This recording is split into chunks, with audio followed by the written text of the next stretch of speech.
Oh my goodness. Oh my goodness. I'm delighted to be here on behalf of the Brooklyn Coalition of the Theaters of Color.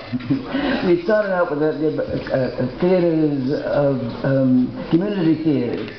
But we still live in an America that says we must say theaters of color, and in a sense it's all right. That's all right, because when I think of us, when I think of myself, when I think of where we come through, and that goes back to my mother and her love for her teachers, William Edward Burghardt Du Bois.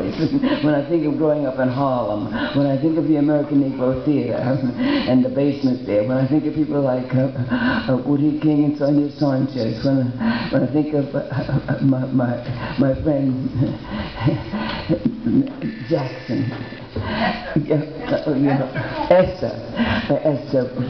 When I think of those people from the Amsterdam News who gave me a chance to have a column, and then that little magazine called The Tatler, and I think of Jim Jackson, and I think of all those people that a lot of you don't even know or even heard of, and I think of all those people that I came through, and I think of being here today for the Brooklyn section of the Billie Holiday Theater, and I feel that, oh, how lucky I am to be one of the steps on this ladder.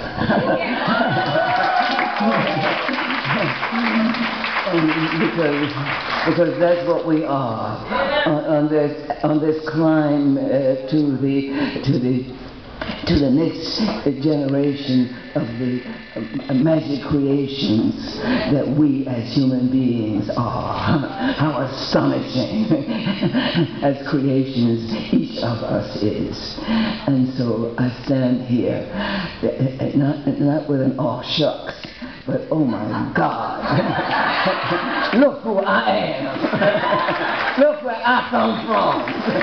Do you understand me, what I'm saying? And how we are moving forward, and how we are growing, and how not only as black people, but as human beings on this planet, on this little zero we call the earth, and how much we have to teach, how much we have to share, and how much we have to hug each other and reassure ourselves that, oh my God, what an experiment, and we're each on the verge of helping the great Creator realize that incredible dream that is still being formed, that divine dream of humanity.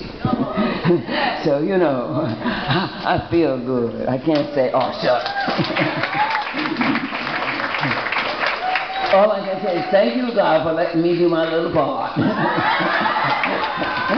Yes, indeed. And so I thank each and every one of you, and my old friends. I think about Jim Jackson. I think about Ossie, oh God knows, and because he's here with me.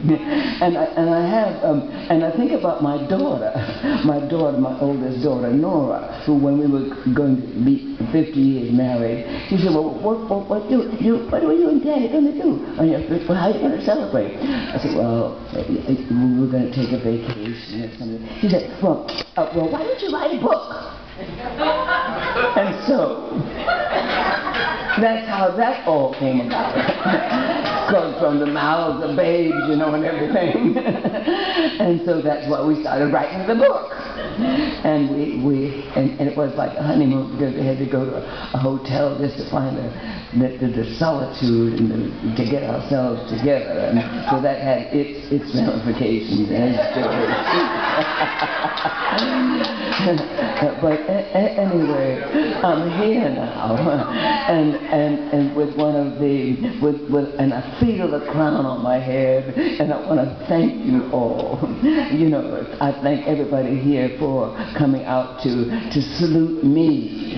You know, one of those creatures on earth, you know, struggling and trying and black and growing up in Harlem, and one of those great people, one of those great creatures that calls oneself a human being. You know, and so like many, perhaps most of the people in this room, my career in the arts would not have been possible without the community theater.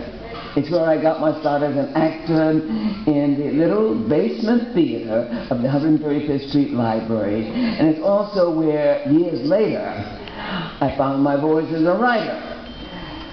And that was also true for Ossie. He left Howard University a year early so that he could learn his craft in another basement theater of the library on 124th Street called the Rose McClendon Players. And there was a sister who came up from the days of Roosevelt and bread lines and all that kind of thing that I remember, because I think I came out of the womb walking and nosy. And so I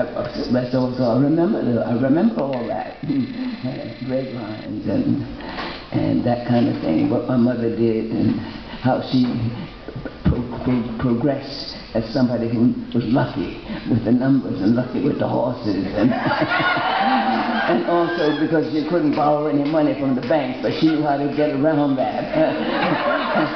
And she took care of other people's children, and she brought her friends up from the South, and she worked in places, my stepmother this is, and she taught me what a human being is all about, and I never understood that word stepmother.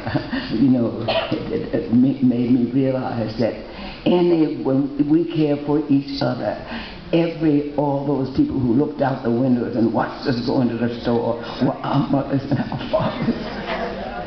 And that's what we are today, too.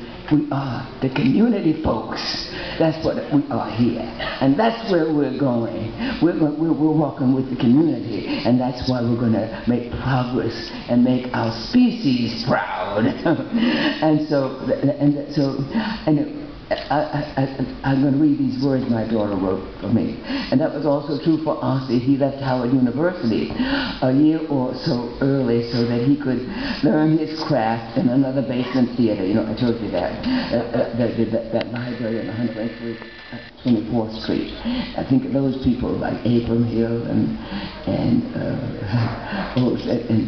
so many.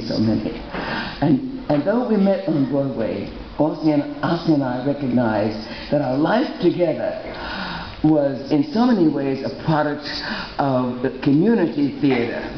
And so when it came time to celebrate our 50th anniversary, I told you all that, we could think of no greater gift for ourselves than to give back to some of those theaters, striving to carry on in the tradition of the American Negro Theater and the Rose McClendon Players and the Federal Theater too.